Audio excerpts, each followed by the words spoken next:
Alrighty, welcome back to another Tech Talk with Soil Optix and Crop Care Consulting. And with us today is Trevor Thornton. He's going to be speaking on Soil Optix and nitrogen management and using the technology to address those problems in the field. And I'm going to take the time here now to pass it over to Trevor and walk us through the presentation today. Thank you, Zach. Thanks all for watching another episode, let's call it, of Tech Talk on Soil Optix. Today, we're going to dive into nitrogen management and just give you some background information of how you can use Soil Optix in managing your nitrogen on your farm, plus a few other topics. So when you look at a field, you see soil variability. And that variability can come in just about any crop that you grow. But ultimately, when we're trying to manage things with variable rate technology, we're trying to manage that variability. You've seen the law of the minimum, the barrel with the staves, a bunch of different ways to present it. And ultimately, we're all trying to, shore up these lower staves so that, our yield doesn't leak out, so to speak. And variable rate technology does help us manage a lot of those nutrient side of things, but it's not necessarily all nutrients. It can be, disease or insects or the condition your fields are in, or certainly environment is a big one. But there's certain things that we can manage, so we try to manage them as best we can. Plus, when you're looking at that, you got to look at the balance of nutrient interactions, because when you put on too much of something, what is it influencing somewhere else? Or where's your pH and how is that influencing what we're trying to do in growing a crop? A lot of this is not nitrogen stuff, but you'll see where we're getting in the end. When you look at the soil, we all know a sand, silt, and a clay are uniquely different soils. Sands are a broad-sized particle, where our clays are very minute particles. We know a sand doesn't hold water near as good as a silt or a clay. Well, then why are we suggesting, and some of the experts out there suggesting, you use the same amount of nutrition on a sand as you do a clay for maybe its optimum levels of, for example, potassium or something? But you got to be wary of what we're playing with from a texture perspective.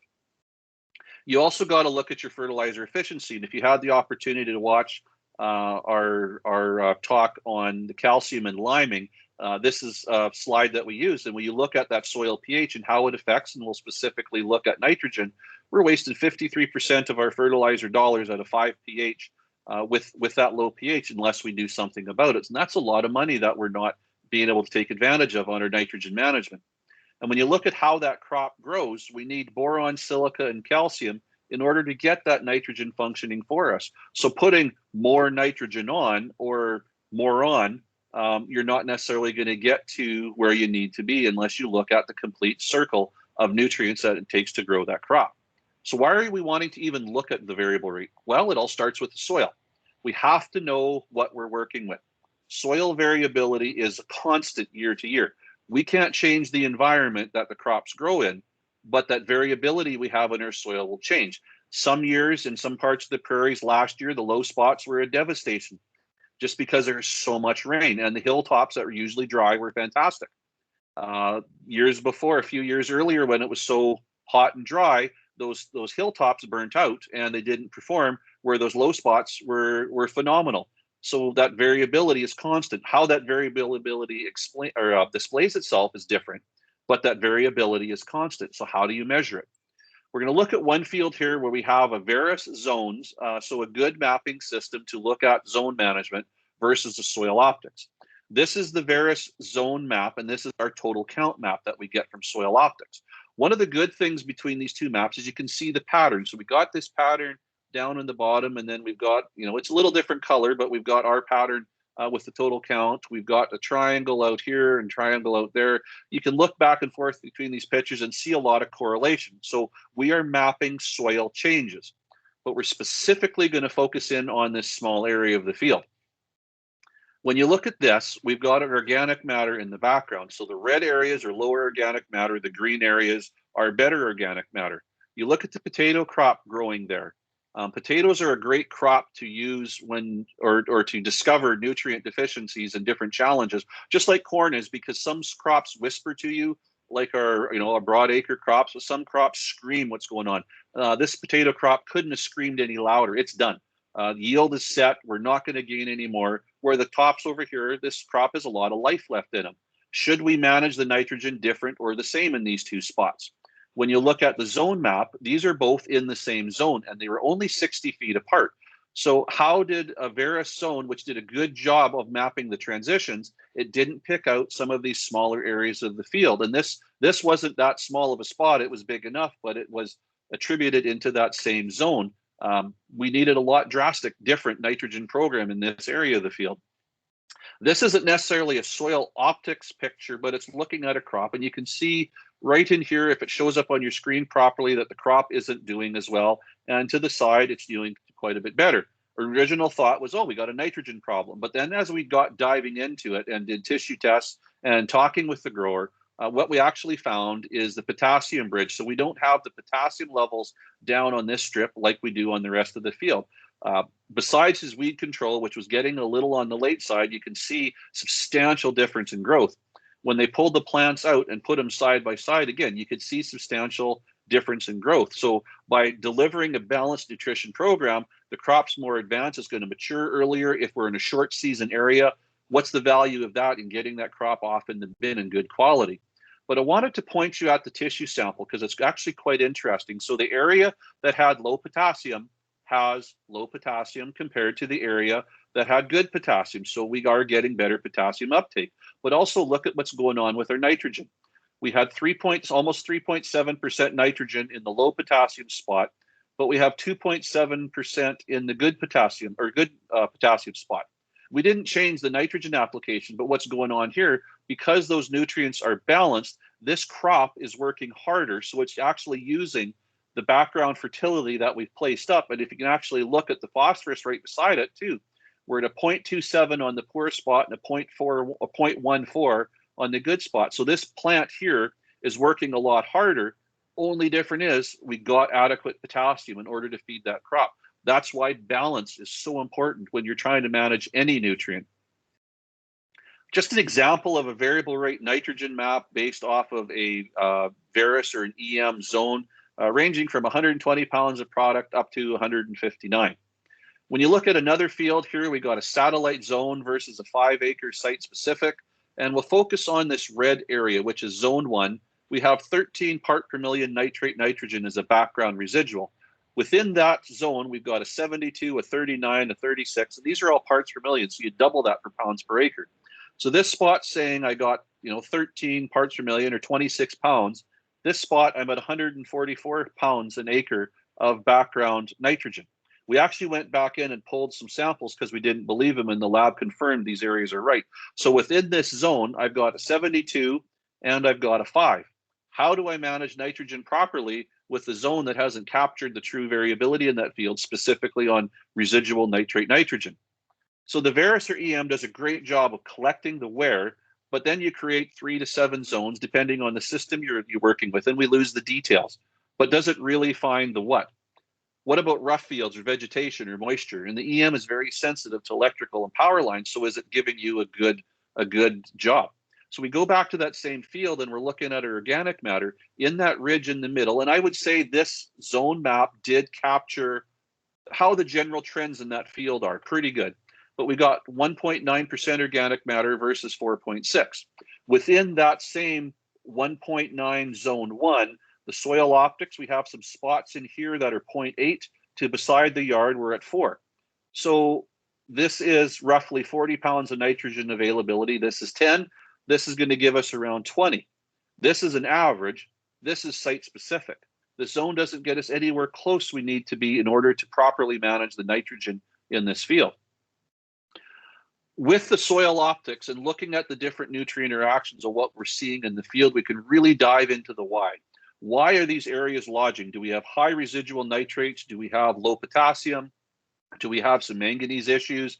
What's going on with our pH? And looking at those other factors, we can identify soil texture challenges with our sand, silt, clay, and loam, and look at the antagonism and synergism between these nutrients to dial in a better nutrient program and focusing on nitrogen for this talk. When you look at the organic matter, this is a grid sample from the fall of 2013 versus a Soil Optix from the fall of 2018. You can see the general areas are close, but the Soil Optix really dialed in on the extremes that are going. So now we can do a much better job of managing the nitrogen. we had a 3.6 to a 20% range of organic matter, but with the Soil Optix, we got a 4.1 to a 57. It never picked up the peat bog that's in the field. We also went from an average of 8 to an average of 10. So over time, that grower's done a good job building his organic matter. Now we have it at a higher resolution. CEC, that's a part other factor that we look at when we're trying to balance and deliver our nitrogen. Where's the CEC levels in the background, and where are they varying? Nitrate nitrogen on that same field, and many years, 5 years of variable rate has dropped the background nitrate nitrogen levels down to now we've got an average of 5, not an average of 23. So now, with our benchmark samples, we were able to watch this and amended those areas. Now with the full map, we can dive right in again and deliver a better program for that farm. When you look at your sand, silt, and clay layers and how that comes back to a texture, that particular field, we got 72% sand, 20% silt, 8% clay, puts us in a sandy loam. Well, why would we want to know texture? Well, water moves, doesn't it? Is it moving to a sand or a clay?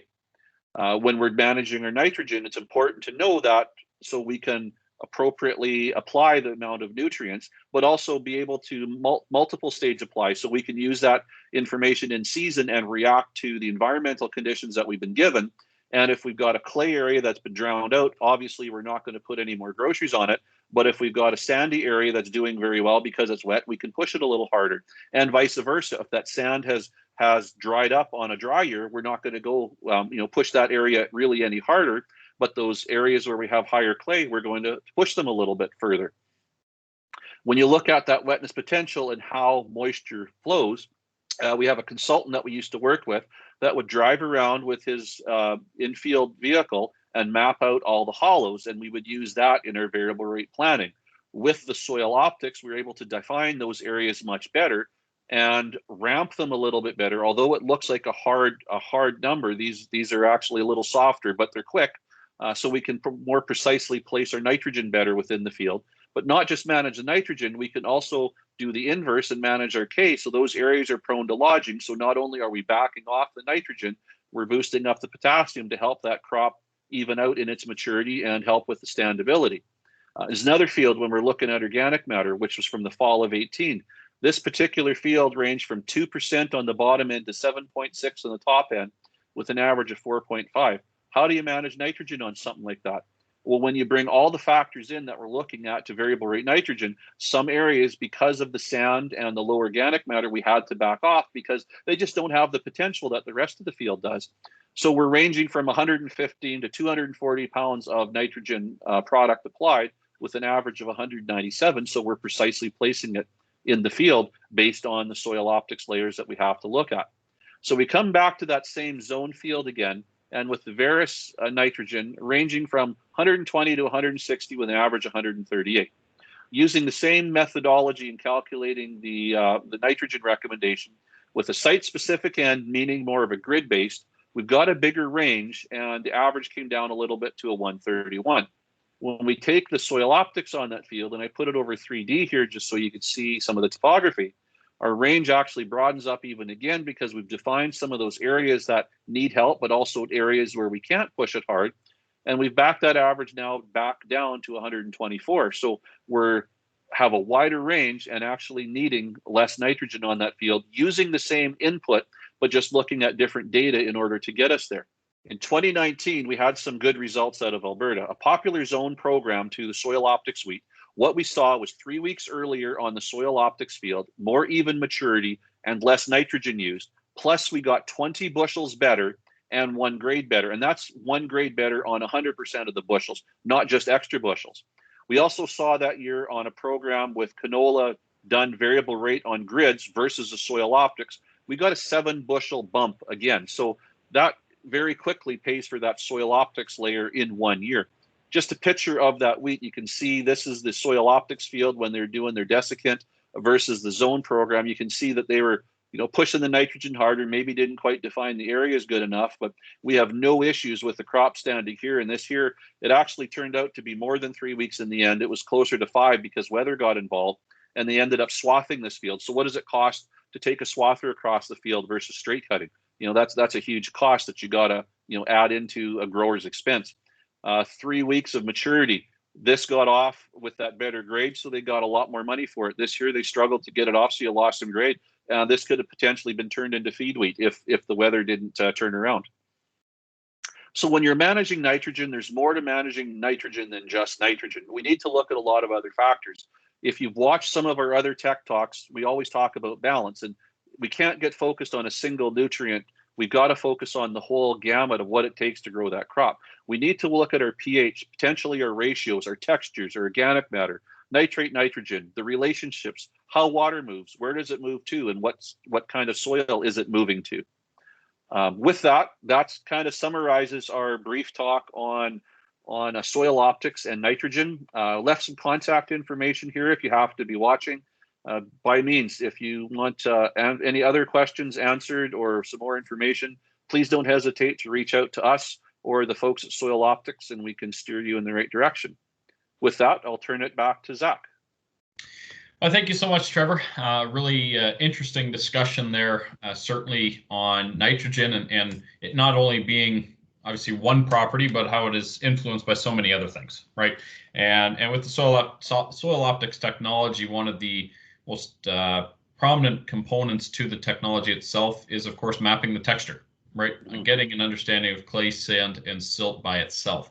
And how that ultimately relates over to nitrogen, but also so many other properties that we're discussing as part of this Tech Talk series. So please do take the time to watch this episode and any others. Again, I thank Trevor for his time today in going through nitrogen and Soil Optix as part of our 4th episode of Tech Talks with Crop Care Consulting. So thanks again, Trevor. Thank you.